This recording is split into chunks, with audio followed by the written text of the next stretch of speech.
Good evening, America, and welcome to New November Presents Truthfully XL. I'm just gonna say it. I used to look up to gangsters, not like street niggas, but traditional mafia bosses. You know what I mean? Like I used to have actual mafia bosses and hitmen on my wall. You know what I mean? Pictures of these niggas.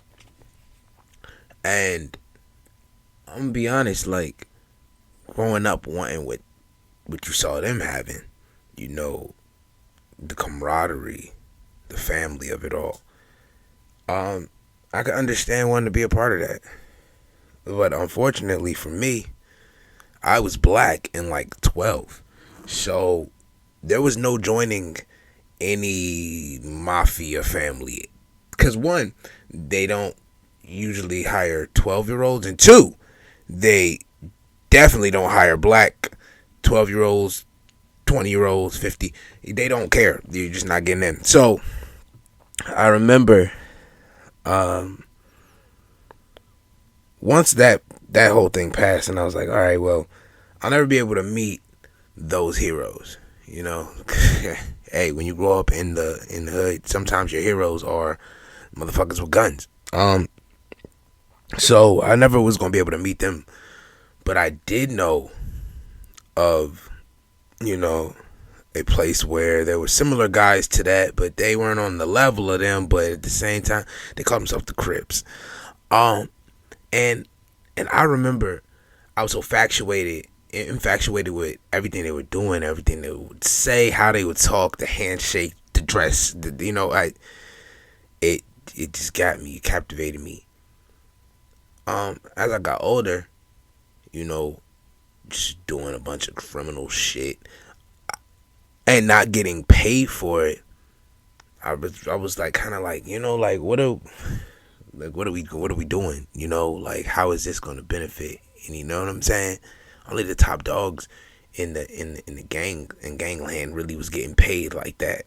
I mean, this might be back then. Everybody got their own individual shit now, but I'm talking 2005. You know, 12-year-olds wasn't getting paid. 13-year-olds wasn't getting paid. 15-year-olds wasn't getting paid. You know, so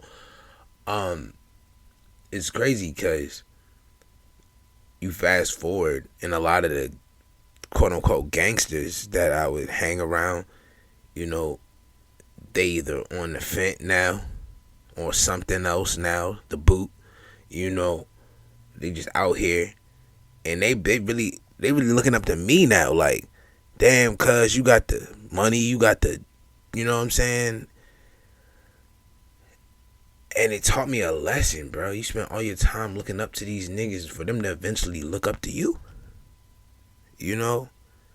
And then you feel survivor's guilt because you got these fancy ass hotels 20 stories fucking high looking over this water, and your homies over there dying from the craziest of shit, and you thinking, man, how could I have changed that had I had let him see this water, had he had been up here with me, had he had been right here with me.